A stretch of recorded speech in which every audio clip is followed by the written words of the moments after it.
ओम नमस्ते। नमस्ते। जी आवाज ठीक है? की आवाज आ रही है।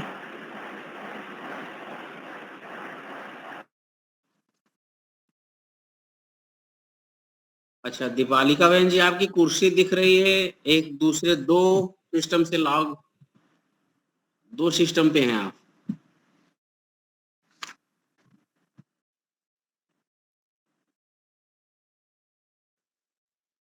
अच्छा अच्छा।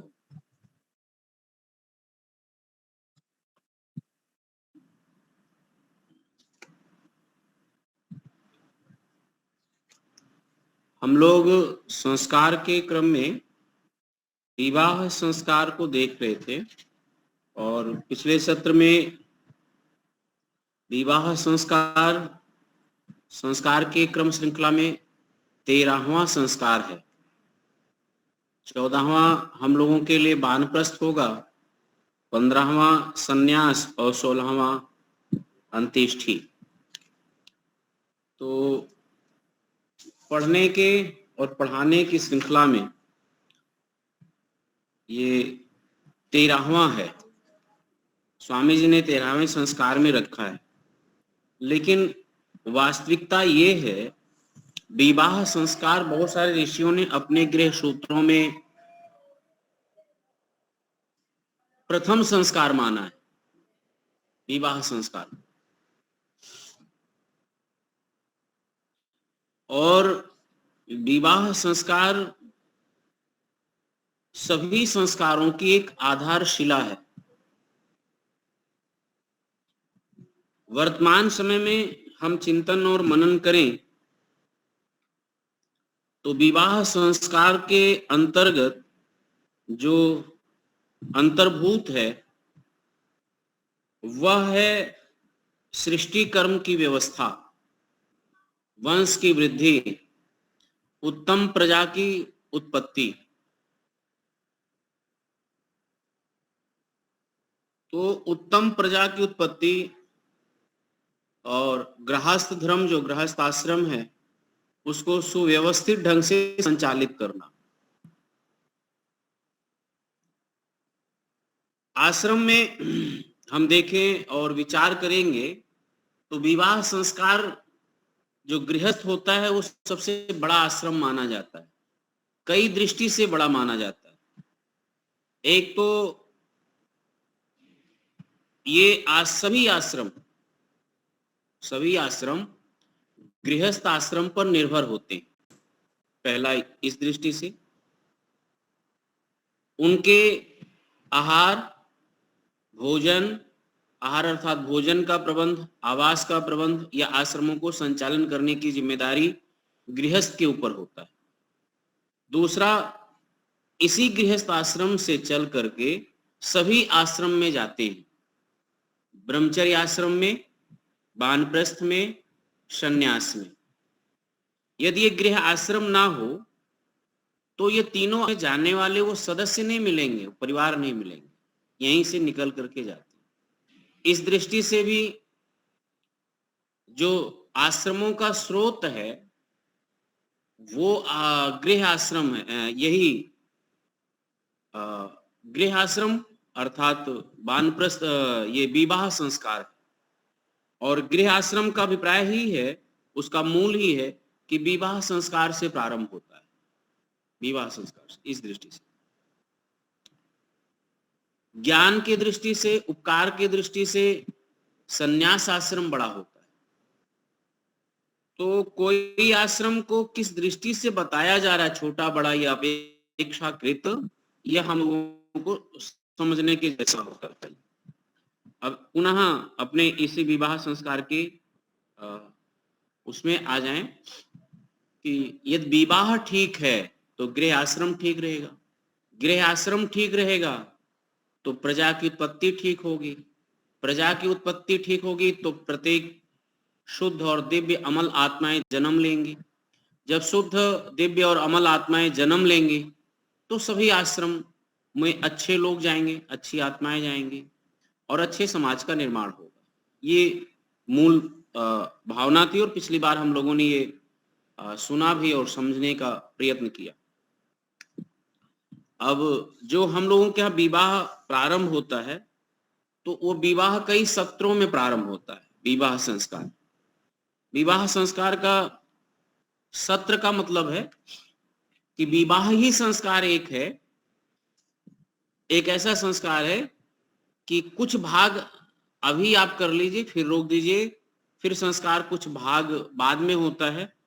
लगभग में आप संस्कार विधि पढ़ेंगे तो विवाह संस्कार के 3 सत्र मिलेंगे आपको। एक तो पूर्व विवाह, संध्या काल से पहले, कुछ होता है सूर्यास्त के बाद, और विवाह हो जाने के बाद फिर जब आप वर और कन्या विदा होकर के जाते हैं तो उत्तर पक्ष विवाह भी होता है। उत्तर पक्ष विवाह, तो विवाह संस्कार के कई सत्र में होते हैं। और हम यह भी देखते हैं कि उत्तर भारत में विवाह के एक एक रस्म को कई दिनों में निभाते हैं। तिलक उत्सव अलग होता है, सगाई का उत्सव अलग होता है, हल्दी का उत्सव अलग होता है, द्वारचार का उत्सव अलग होता है, पाणी ग्रहण संस्कार का उत्सव अलग होगा, विदाई का उत्सव अलग होता है, और इसी प्रकार से जब वो कन्या वर के घर जाती है तो वहां का उत्सव अलग होता है। तो इसमें बड़े समय सब लोग देते हैं और सब कुछ करते हैं विवाह संस्कार को। ये सारे चीजें जो है वो शास्त्र के विरुद्ध जाकर के, संस्कार के विरुद्ध जाकर के लोग, एक ऐसी परंपरा प्रारंभ हो गई है अलग अलग जगहों पर। विवाह के संस्कार का जो एक रूप है वो है ही नहीं है, एक रूपता नहीं है। शास्त्र की पद्धति को छोड़ करके जितना उलूल जुलूल बातें हैं वो सब लोगों ने अपना अपना लिया है विवाह संस्कार, और सब करते हैं। लेकिन जो शास्त्र की पद्धति, शास्त्र की मूल भावना और गृह आश्रम की जो पवित्रता है, उसको बनाए रखने की जो प्रतिज्ञा है, जो व्रत है, जो विधि है, वह सब कुछ छूटता चला जा रहा है।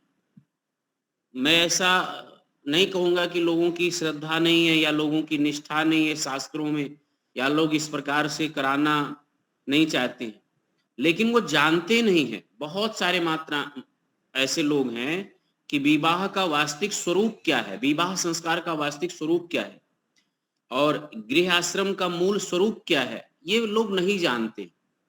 जो समाज में चल रहा है, जो लोग देखते हैं, और जिस चीज को लोग प्रमोट करते हैं, महत्व देते हैं, लोग वही स्वीकार करते चले जाते हैं। वो सस्ता हो या महंगा हो, वो विचार नहीं करते। जो हमारे सगे संबंधी रिश्तेदार करते हैं, जो एक प्रकार का उसको अपना सम्मान समझते हैं, इज्जत समझते हैं। शादी यद्यप कहीं कम खर्च वाली हो जाए, कम पैसे वाली हो जाए, तो उसमें अपनी इज्जत, अपना सम्मान नहीं समझते। तो एक ऐसी परंपरा, एक ऐसा रूढ़ी है जिसको तोड़ने वाला कोई ऐसा महापुरुष होगा, वो एक क्रांति आएगी, तो जैसे अन्य सामाजिक बुराइयां धीरे धीरे होकर के दूर हुई हैं, उसी प्रकार से विवाह में जो व्याप्त बुराइयां हैं, लोगों की जो धारणाएं हैं, वह भी एक दिन हटेगा, टूटेगा, ऐसा उम्मीद और आशा करते हैं।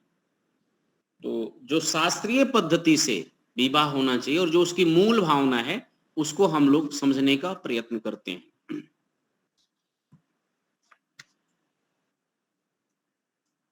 कभी विवाह के स्वरूप में आयु का जो लेकर के था, देखिएगा, आयु को लेकर के जो था वो बड़ी भ्रांति थी। उस कालीन के महापुरुष महर्षि दयानंद हुए एक ऐसे महापुरुष जिन्होंने उद्घोष किया और उसका निषेध किया कि आयु क्या होना चाहिए, तो जिसमें से बाल विवाह एक बहुत बड़ी बुराई थी। अच्छा, अब यह देखेंगे, विचार करिए कि यही काशी के पंडित, बनारस के पंडित, जो जो ऋषि दयानंद ने विवाह के संदर्भ में समाज को सुधारने के परिप्रेक्ष्य में जिन जिन बातों को बिगुल बजाया था, यही पंडित समाज जो है उनका विरोध किया था। और विरोध करके एक बहुत बड़े पंडित हुए हैं बलदेव उपाध्याय, और बड़ी अच्छी अच्छी पुस्तकें भी लिखे हैं आचार्य बलदेव उपाध्याय जी ने। संस्कृत के बड़े अच्छे पंडित हैं, विद्वान हैं। उन्होंने भी लिखा कि काशी के पंडितों ने समाज सुधारने का काम बहुत किया है। तो क्या समाज सुधारने का कार्य किया है? एक दिन आचार्य ज्वलन जी भी इस बात को बता रहे थे कि बाल विवाह, सती प्रथा, इन सब का समर्थन किया है काशी के पंडितों ने, और इससे अपनी संस्कृति की रक्षा की। अब जरा विचार कर लीजिए कि इस प्रकार की यद्यप कोई पंडित समाज करे तो उसे आप क्या कहेंगे? तो आज जो बुद्धिमान समाज है, जिसको पंडित समाज कहा जाए, वह भी अपने संस्कारों का जो बिगड़ा हुआ रूप है, विकृत रूप है, उसको सुधारने के परिप्रेक्ष्य में अथवा शास्त्रीय परिप्रेक्ष्य में कोई एक वाक्य नहीं बता।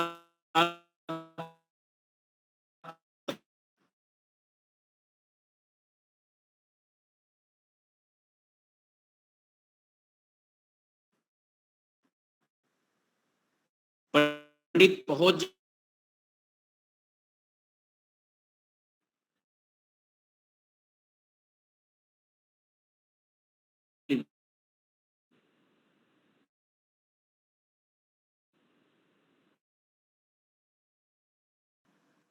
तो एक बात और बोलूंगा स्वामी जी के विषय में कि महर्षि दयानंद अपने समय से, वो जो उनका काल था कार्य करने का, उस काल से वो 250 साल पहले, ये समझिए 250-300 साल आगे का वो विचार रखते हैं, सोचते हैं देश को। इतनी दूरदर्शिता उनके अंदर थी। वर्तमान समय में जो लोग अनुयायी हैं, हम लोग अनुयायी हैं, आज के वर्तमान समय से भी 100 साल 200 साल आगे ऋषि दयानंद।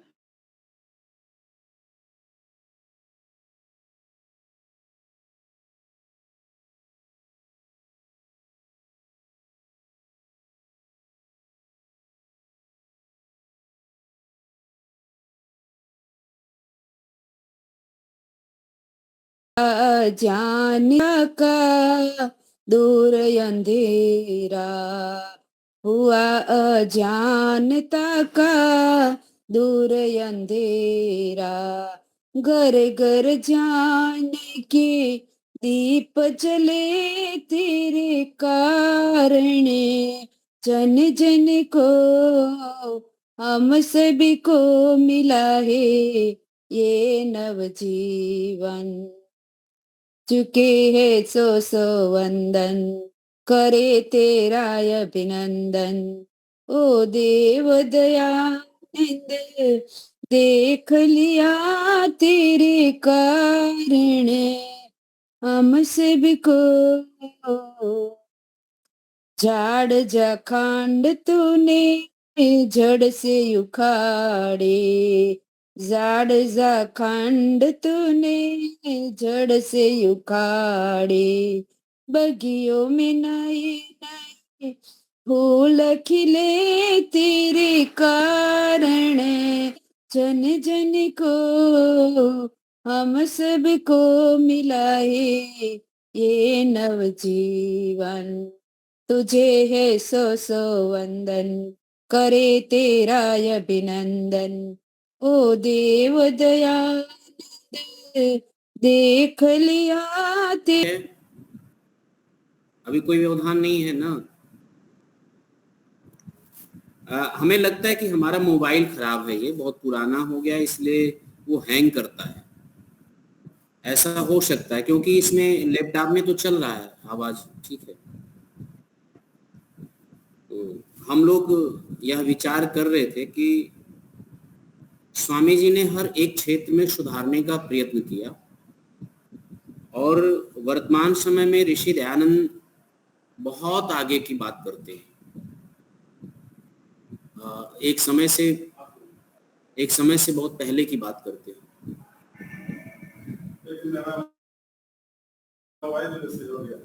हाँ? एक मिनट, मेरा ऑनलाइन क्लास चल रहा है, आप लोगों से भी 5 बजे के बाद बात करते हैं। तो हर एक क्षेत्रों में कार्य किए हैं और जब उन्होंने कार्य प्रारंभ किया तो सब लोगों ने विरोध किया और विशेष करके काशी के पंडितों ने भी बहुत विरोध किया है। और जबकि उस समय बहुत आवश्यकता थी और उसको सुधारने की आवश्यकता थी, तो एक तरफ अकेला ऋषि दयानंद है और दूसरी तरफ जो है वो पूरे पंडित समाज है, काशी के पंडित विशेष करके।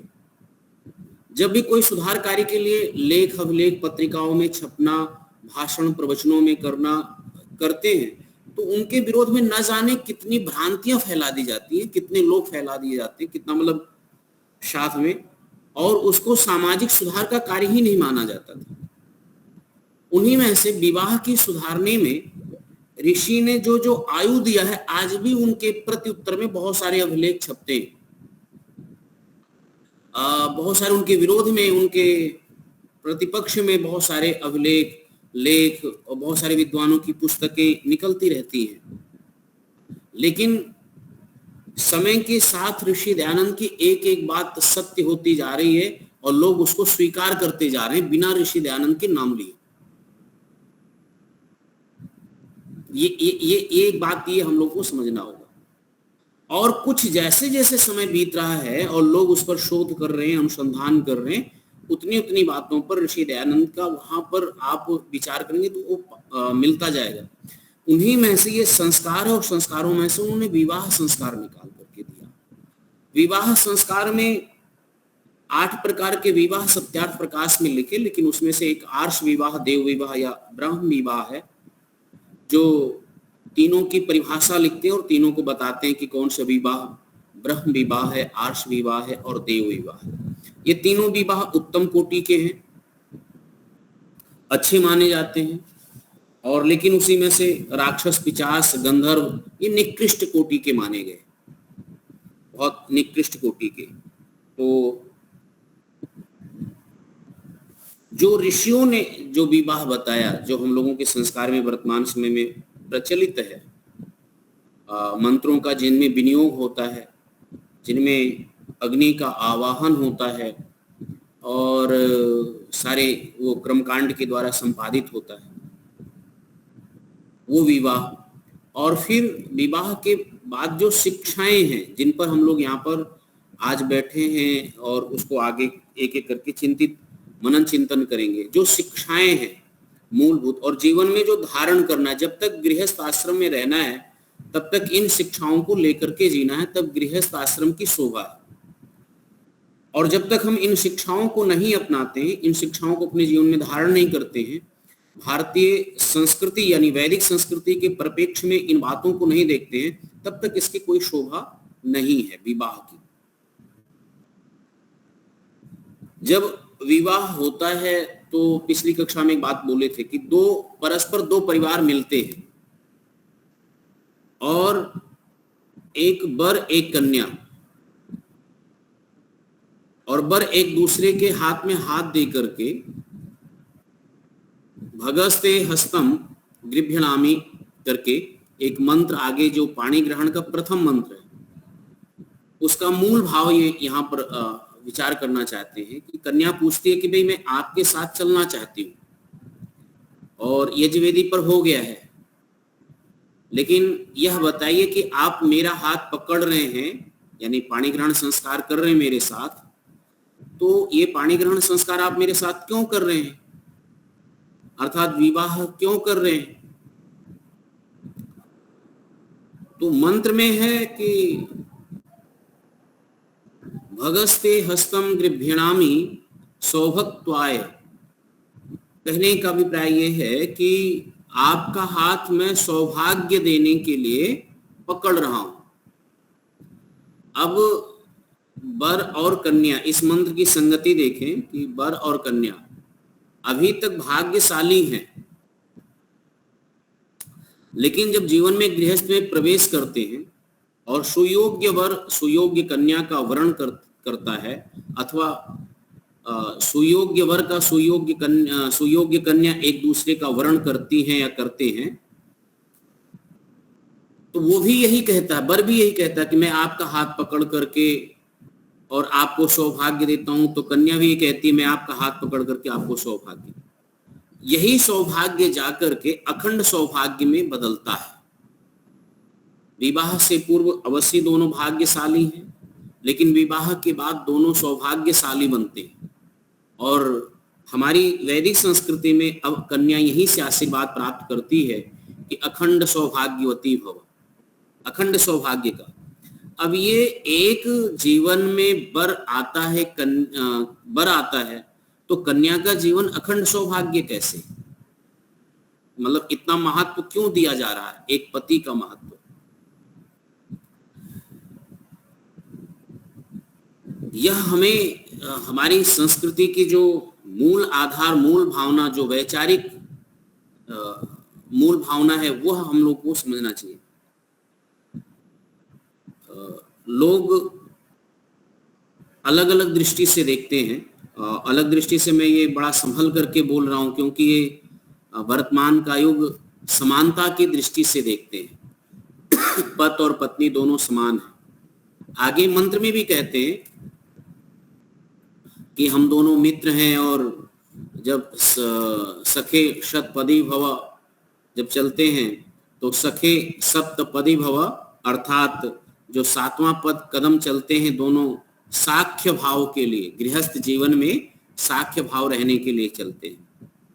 साख्य भाव होने के बाद भी श्रेष्ठता है, हम एक दूसरे के कार्यों का सम्मान देना प्रारंभ करें। इस मंत्र में हम एक दूसरे के कार्य को जो सम्मान नहीं देता, माने पति और पत्नी हो गए हैं, विवाह संस्कार हो गया है, लेकिन इसमें एक दूसरे के कार्यों का सम्मान ना करना सबसे बड़ी भूल है गृहस्थ। अब पति के कार्यों को पत्नी सम्मान ना दे और पत्नी के कार्यों को पति सम्मान ना दे, तो वो गृहस्थ की पवित्रता बनी नहीं रहेगी। और यद्यपि एक दूसरे के सम्मान देना प्रारंभ कर दे, तो गृहस्थ में धीरे धीरे धीरे धीरे धीरे जो भी परिस्थितियां, विपरीत परिस्थिति है, वो अनुकूल परिस्थितियां होती चली जाएंगी। अब ये अनुकूल परिस्थिति जो है, मेरी बात, एक ही लोग वीडियो है, दीपालिका बहन आपका ही वीडियो है, बाकी तो शायद बहुत सारे लोग निकल लिए हैं यहां से, कक्षाओं से।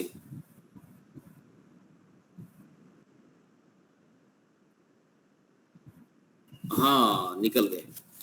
तो विवाह का जो सौंदर्य है और जो विवाह का मूल आत्मा है, वो दोनों वर और कन्या एक दूसरे के लिए है। कन्या के जीवन की शोभा वर बढ़ाता है और वर के जीवन की शोभा कन्या बढ़ाती है, और दोनों एक दूसरे के भाग्य को संवारते हैं, सुधारते हैं। और इसीलिए वैदिक संस्कृति में एक दूसरे के जीवन के पूरक हैं। और हमारे जीवन के बाहर और भीतर, अंदर और बाहर, जो एक घर के एक छत के नीचे का जो जीवन है, वह एक अलग होता है, व्यक्तिगत एक जीवन अलग होता है, और एक जो सामाजिक जीवन है वो। यह सामाजिक जीवन में भी पत्नी का धर्म होता है कि पति के जीवन की शोभा बढ़ाए,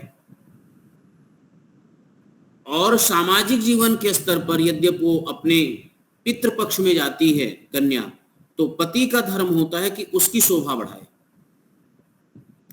दोनों का मान और दोनों की मर्यादाएं बनाए रखना, ये वो है। तो ये सब परिस्थिति को लेकर के वेद मंत्र में कहते हैं कि देखिए यही है जो आपको सौभाग्य बनाता है। विवाह में एक प्रतिज्ञा कराई जाती है, आगे वो मंत्र जब प्रारंभ करेंगे तब करेंगे, लेकिन मूल आज उसको लेते हैं थोड़ी सी भावना कि त्वम चित्तम मम चित्तम मम चित्तम त्वम चित्तम वाचम एक मना जुजुस्वा, अर्थात आपका हृदय मेरा हृदय है, मेरा हृदय आपका हृदय है। एक मना, हम लोग दो शरीर में रहते हुए, दोनों का मन अलग होते हुए भी हम लोग एक मन वाले बन जाएं, एक विचार वाले बन जाएं। तो एक विचार वाले कैसे बन जाएंगे?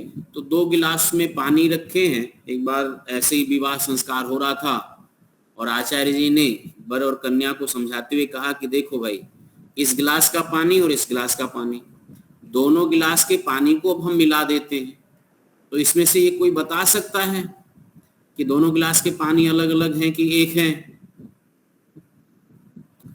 तो कहा नहीं, ऐसे तो नहीं बताया जा सकता है।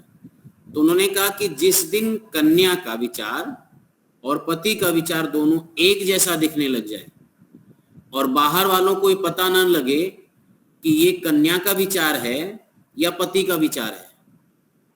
परिवार में होता क्या है, बोलता तो पति है कोई बात, लेकिन घर वाले आरोप लगाते हैं कि अच्छा ये बात जो पति बोल रहा है ये पीछे पत्नी ने इसको सिखाया होगा।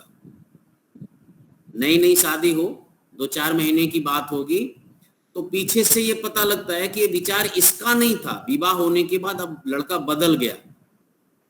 अथवा पत्नी कोई बात बोलती है तो उसको कहते नहीं नहीं ऐसी लड़की नहीं मेरी थी, पति ने इसको, ये पति ने सिखाया होगा, इसका पति ने सिखाया होगा।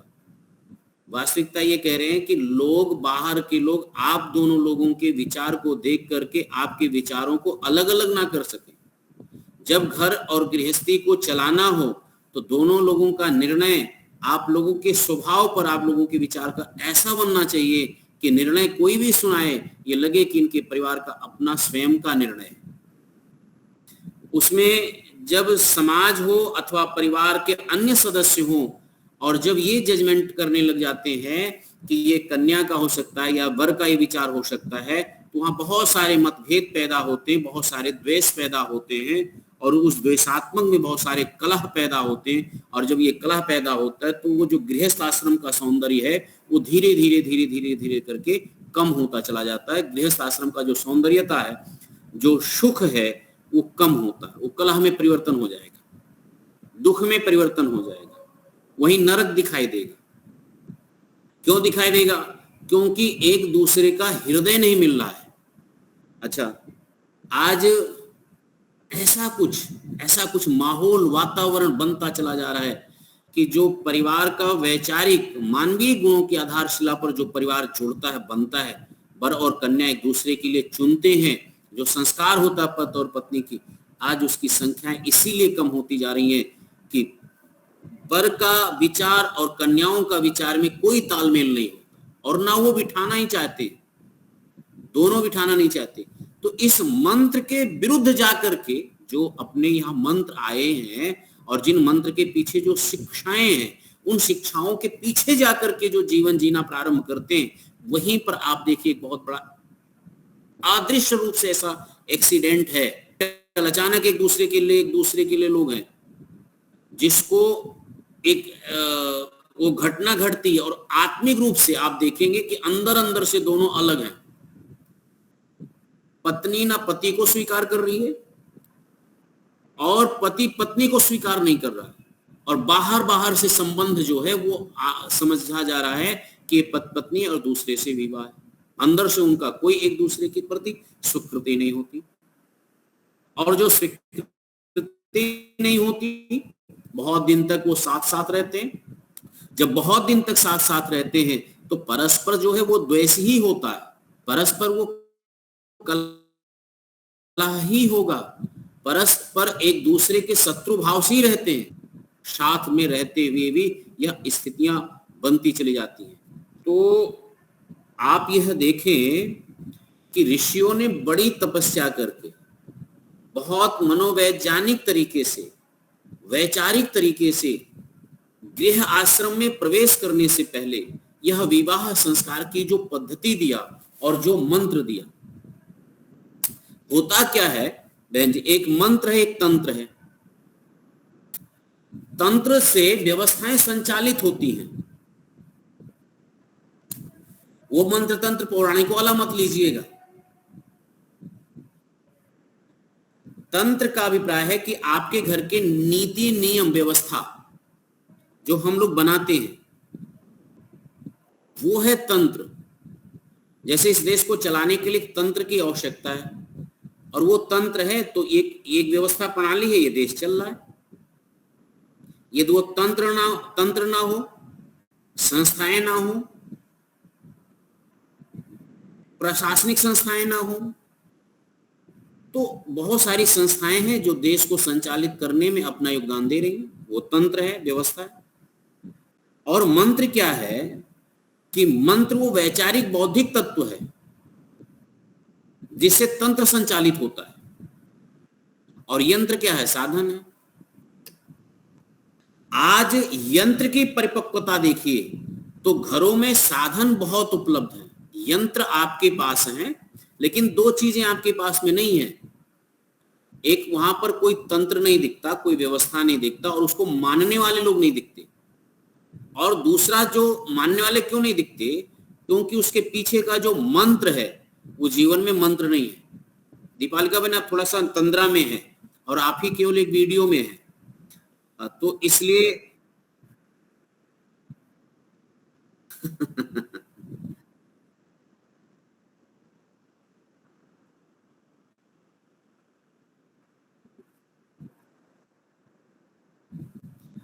क्या है ना कि हम लोगों को योग निद्रा का अभ्यास 15 मिनट का कर लेना चाहिए। जो स्वाध्यायशील लोग हैं, पढ़ने वाले लोग हैं और स्वाध्यायशील लोग हैं, तो 15 मिनट का जो योग निद्रा है, आप तो योग हैं और अभ्यास अच्छा करती हैं सबका, आपको क्या बताना है, आपका तो वीडियो।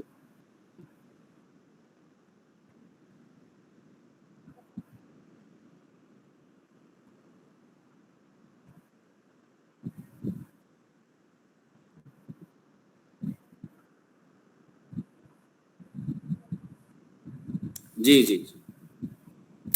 तो जब हम मंत्र को और तंत्र को छोड़ करके जीते हैं तो स्वाभाविक रूप से बहुत सारी अव्यवस्थाएं हो जाती हैं। और लोगों के पारिवारिक जीवन में आप जाकर के उतर करके देखें, जब तक वो ऋषियों को समझेंगे नहीं, जब तक विवाह की पद्धति को नहीं समझेंगे और विवाह करते क्यों है, जब तक ये नहीं समझेंगे, तो धीरे धीरे या तो विवाह हट जाएगा, विवाह रूपी जो संस्था है वो हट जाएगा, और लोग जैसे विदेशों में रहते हैं अथवा विदेशों के कुछ कल्चर अब भारत में भी धीरे धीरे पनप रहे हैं, और उसके जो दुष्परिणाम है उसका रिजल्ट भी आ रहा है। बहुत सारे सुसाइड, बहुत सारी हत्याएं, बहुत सारी प्रकार के आप देखेंगे विपन्नताएं। एक गृहस्थ में कभी ये भारत के वैदिक संस्कृति में कल्पना नहीं किया जा सकता था कि एक स्त्री अपने पति को मार सकती है, और कुछ दिन पहले यह भी नहीं कल्पना किया जा सकता था कि एक पति अपने पत्नी की हत्या कर सकता है। ये दोनों बातें कल्पना से परे थी।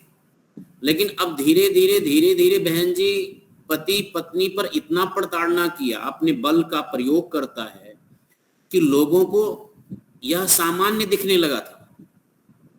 पति ने पत्नी को मारा, यह सामान्य घटना थी भारत में। असामान्य घटना क्या है कि पत्नी ने पति को मार के ड्रम में भर करके और उसके बाद ऊपर से सीमेंट डाल दिया। इस पर लोगों को बड़ा आश्चर्य हुआ।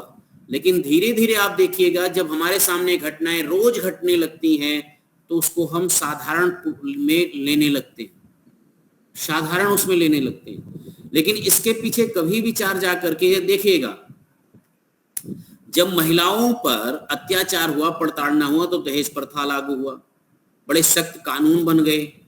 लेकिन इतने सख्त कानून होने के बाद भी कोई परिवर्तन नहीं हुआ। घटनाएं अभी भी घट रही हैं, घटनाओं में बढ़ोतरी अभी भी हो रही है। तलाक और दहेज के केस अभी भी बढ़ते जा रहे हैं, कुछ झूठे, कुछ सही, कुछ इनके बीच में हम लोगों को समझ में नहीं आ रहा है कि किस बात की कमी है। किसी का परिवार जो है वो संविधान से चल सकता है, या पुलिस किसी का चलाएगी, किसी का परिवार चला के देगी। यह कदापि ये मत समझ लीजिए कि पुलिस चला के दे या संविधान से किसी का घर चलेगा, या आप ये मान करके चल रहे हो, नहीं चल सकता। जो ऋषियों की व्यवस्था थी, वो ऋषियों की व्यवस्था आपके ऊपर थी, और वो मानवीय जो गुण था, जो नैतिकता का गुण था, और जिसकी स्थापना ऋषियों ने बड़ी गहराई में जाकर के किया था, आज उन ऋषियों के बनाए हुए, उन की हुई स्थापनाओं को आप तोड़ रहे हैं, उनकी बनाई हुई मर्यादाओं को हम लोग तोड़ रहे हैं। और जितना जितना ये समाज उनकी मर्यादाओं को तोड़ता जा रहा है, उतना उतना इसका दुष्परिणाम उसके ऊपर आता जा रहा है। तो विवाह रूपी जो ये पद्धति ऋषियों ने बनाई और इसकी स्थापना समाज में किया, अब विवाह के शास्त्रीय पद्धति के वास्तविक स्वरूप को हट करके हम अलग पद्धति में चले गए, और अलग पद्धति में जाकर के ये जीवन जीना प्रारंभ कर रहे हैं। उसका दुष्परिणाम ये है कि समाज में इस प्रकार के अपराध बढ़ रहे हैं, और अपराध बढ़ रहे हैं, पहली बात। दूसरी बात, जो प्रजा उत्पन्न हो रही है, वो प्रजा जो उत्पन्न हो रही है वो सुसंस्कारित नहीं हो सकती। अच्छा, प्रजा उत्पन्न सुसंस्कारित नहीं हो सकती, तो जैसा कि अभी पूर्व में हमने कहा था कि अन्य आश्रमों का क्या हाल होगा, तो आप ये देखिए कि उनको एक अच्छा सन्यासी नहीं मिल सकता, एक अच्छा ब्रह्मचारी नहीं मिल सकता, और ब्रह्मचारी नहीं मिलेगा, सन्यासी नहीं मिलेगा, तो वानप्रस्थी कहां से मिलेगा। तो केवल एक ही आश्रम ऐसा है कि जिसमें लोग जीना चाह रहे हैं, और वो गृह आश्रम है। गृह आश्रम में ब्रह्मचारी भी पड़ा है, वानप्रस्थी भी वही पड़ा है, और उसके बाद सन्यास के उम्र में या अयोग्य होकर के उसके लिए कोई स्थान नहीं, तो भी वही पड़ा है। और नकली सन्यासी समाज में बहुत घूम रहे हैं, नकली वानप्रस्थी बहुत घूम रहे हैं साधु बन करके, नकली ब्रह्मचारी आपको बहुत दिख जाएंगे।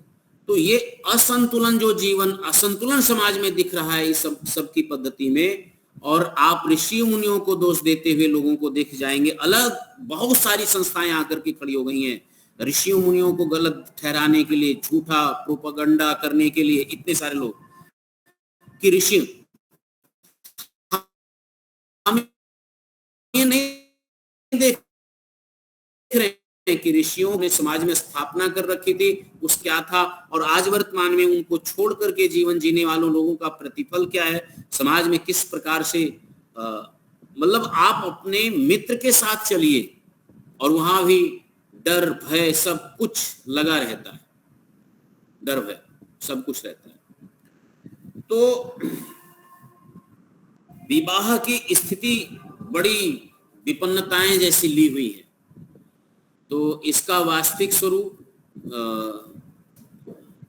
तिलक उत्सव आपके यहाँ होता है कि नहीं होता, द्वारचार होता है कि नहीं होता है, लेकिन हम सब के यहाँ एक विधि होती है, स्वागत विधि।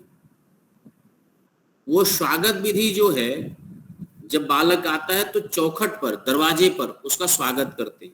गुजरात में सासू माँ जो होती है वो वर का स्वागत करती है, अथवा कन्या साथ में खड़ी रहती है, वो स्वागत करती है, और अपनी परंपराओं के अनुसार उसका स्वागत दरवाजे पर होता है। वो क्या है, वो एक पति का कैसा सम्मान करना चाहिए जब वो बाहर से घर पर आए, बाहर से कमा करके, पुरुषार्थ करके, मेहनत करके जब वो घर आता है, और वो किसी वर्ण का हो। ध्यान दीजिएगा, जो स्वागत विधि है और गृहस्थ की विधि जो ऋषियों ने दी है, वो शूद्र के लिए भी, वैश्य के लिए भी, ब्राह्मण के लिए भी, क्षत्रिय के लिए भी एक जैसी पद्धति ऋषियों ने दी है। अब ऋषियों में कोई ये दोष निकाले कि जो ऋषि की पद्धति है वो शूद्रों के लिए अलग पद्धति है क्या, वानप्रस्थ क्या नाम है, वैश्य के लिए अलग पद्धति है क्या, क्षत्रियों के लिए अलग पद्धति है क्या। तो सबके लिए जब ऋषियों ने एक जैसी पद्धति दी और सबको अपनी अपनी कन्याओं को माता के साथ खड़ी होकर के एक वर का स्वागत करने का वहां पर प्रशिक्षण है, और प्रशिक्षण में कुछ बात प्राथमिक रूप से दिया जाता है। वो दिया क्या जाता है कि जब भी पति बाहर से आता है तो बाहर के बहुत सारे संघर्ष करके आता है, तो क्या करना चाहिए, तो पैर धुलने के लिए पानी दीजिए, हाथ पैर धुलने के लिए पानी दीजिए, आचमन करने के लिए पानी दीजिए। उसके बाद आप ये सब करने के बाद आप मधुपर्क दीजिए। मधुपर्क देने के बाद आप कभी भी कितना भी व्यक्ति तनाव में हो, देखिएगा तनाव में हो, बाहर से आए हुए किसी भी प्रकार से हो, यद्यप उसके साथ आप घर में आते और अच्छे व्यवहार करते हैं, अच्छा व्यवहार होता है उसके साथ, एक गिलास पानी के साथ, एक मिठाई के साथ, तो इसका प्रभाव हमारे मन और मस्तिष्क दोनों पर पड़ता है पुरुष के।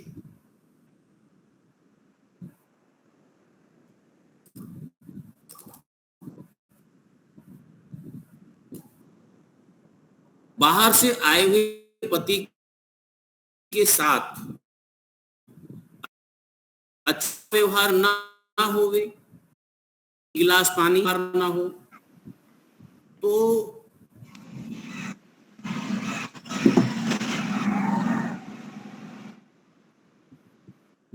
यह एक विशेष प्रकार से समझिए कि भी बाहर से आए हुए पति के साथ अच्छा व्यवहार नहीं होता है तो धीरे धीरे धीरे धीरे धीरे धीरे कलह का रूप लेता है। तो स्वागत विधि से प्रशिक्षण प्रारंभ होता है कन्या का, और कैसे स्वागत करना है ये वर का, और ये हर वर्ण में होता है और एक जैसी पद्धति ऋषि ने सबको दी है, एक जैसी पद्धति दी है।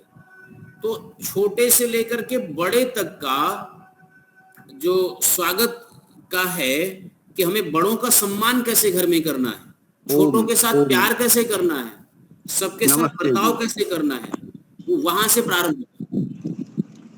हाँ जी, समय हो गया क्या? महेंद्र जी आ गए? हाँ जी, मैं नमस्ते। केवल अभी तक 2 आप मिनट थे के नहीं। लिए स्वामी आशुतोष जी हमारे यहाँ पधारे हुए हैं, रोजड़ आए हुए थे, यहाँ से गांधीनगर में ले आया हूँ, तो मेरी गाड़ी में है, बस 2 मिनट के लिए बात करेंगे, केवल 2 मिनट के लिए, बस आपके दर्शन हेतु और आशीर्वाद हेतु मैं 2 मिनट के लिए देता हूँ, बस ऐसे भी समय पूरा हुआ है। जी जी स्वामी जी। ओम नमस्ते सर्वेभ्यो नमः। तो आप सब लोग इनका जो ऑनलाइन सेशन करते हैं, आपके लिए इतना है हमारा वेद का संदेश ये है, ये जीवन ईश्वर का दिया हुआ है मंत्र आप सब जानते हैं, वेदाहमेतम पुरुषम महांतम।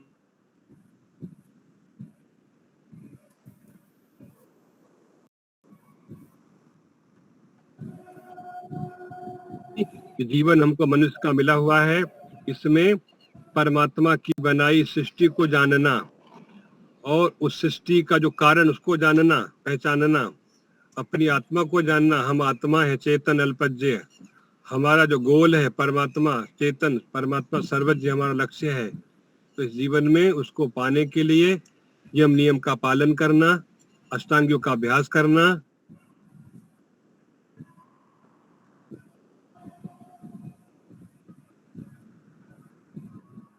मुनि जी आपका कट रहा है बार बार और आवाज नहीं आ रहा है।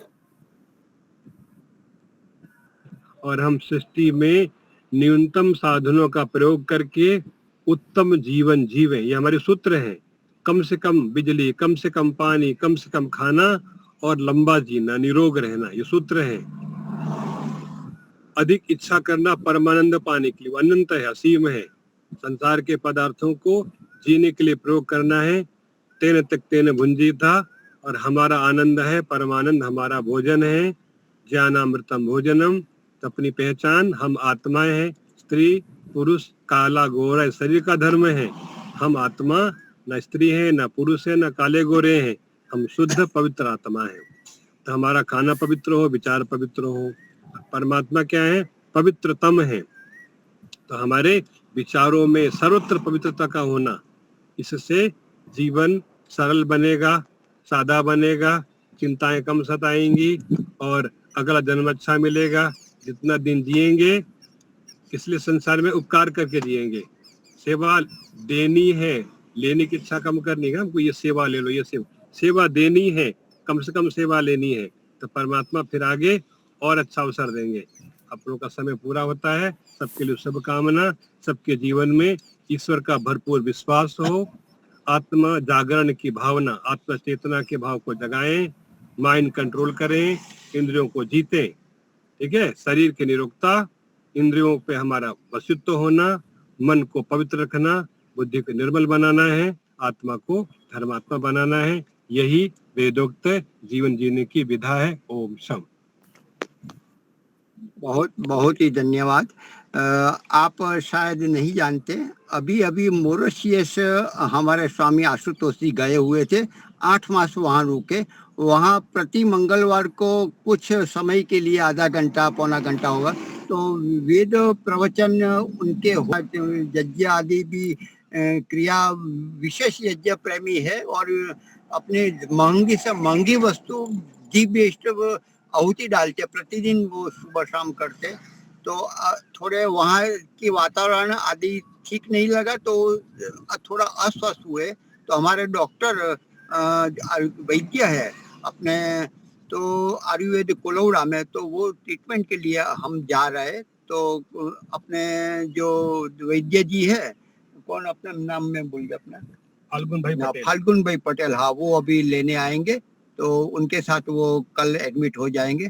तो हमें 5 मिनट दिया बोलने को, अभी कम बोलना चाहिए, फिर भी मैंने आप लोगों के लिए 5 मिनट के लिए दिया। तो स्वामी जी का इतना कष्ट होते हुए भी आपने बोला, तो खूब खूब धन्यवाद। शांति पाठ करवा। पूरी कक्षा में आप थे महेंद्र जी?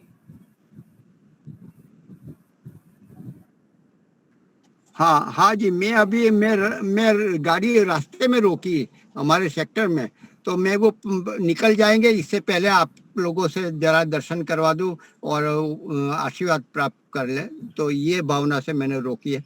तो हम अभी निकल रहे अपने घर की ओर। धन्यवाद। समय स्वामी जी का बहुत बहुत धन्यवाद। देखिए, स्वामी जी ईश्वर प्राप्ति का मार्ग बताए, और एक योगी जो होते हैं वो ईश्वर प्राप्ति के मार्ग की बार बार बात करते, वो सांसारिक बात नहीं करते। और देखिएगा, जीवन का 2 भाग है, एक उपासना काल है और व्यवहार काल है।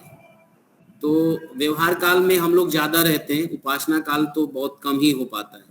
जो लोग ईश्वर प्राप्ति का मार्ग ढूंढते हैं वो उपासना काल में ज्यादा रहते हैं। उपासना काल में ही स्त्री पुरुष की विवेचना नहीं होती, आत्मनिष्ठ व्यक्ति केवल अपनी आत्मा को देखता है। ऐसा स्वामी जी का संदेश था, और ऐसा ही आशीर्वचन हम लोगों ने ले कि ईश्वर प्राप्ति के मार्ग पर चले।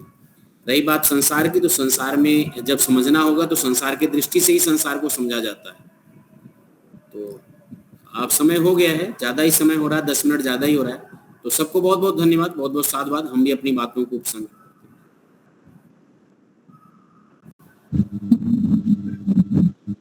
बहुत अच्छा गृहस्थ जीवन का मार्गदर्शन हम लोग तमाम देख रहे हैं, लेकिन कुछ समाज में परिवर्तन ला नहीं पा रहे हैं, और आप आचार्य जी के विचारों को हम लोग कोशिश कर रहे हैं लाने की। सबको सादर नमस्ते। आज की कक्षा का समापन शांति पाठ और जयघोष से। आवाज जा रही है? पहले शांति पाठ।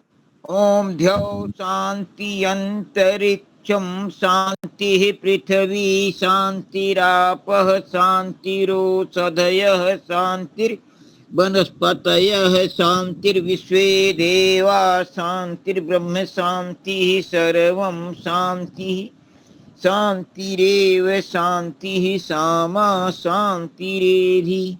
ओम शांति शांति शांति। जय घोष। जो बोले सो अभय। धर्म की जय। मर्यादा पुरुषोत्तम भगवान राम की जय हो। योगराज भगवान कृष्ण की जय हो। व्याकरण सूर्य गुरु विरजानंद की जय हो। युग प्रवर्तक महर्षि दयानंद सरस्वती की जय हो। स्वामी श्रद्धानंद की जय हो। भारत माता की जय हो। गौ माता की रक्षा हो। देश के अमर शहीदों की जय हो। वेद की ज्योति जलती रहे, ओम का झंडा ऊंचा रहे, आर समाज अमर रहे, सत्यार्थ प्रकाश घर घर रहे। प्रणव ध्वनि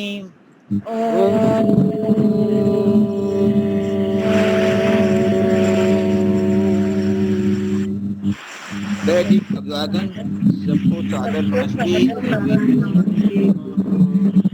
नमस्ते सबको, नमस्ते जी।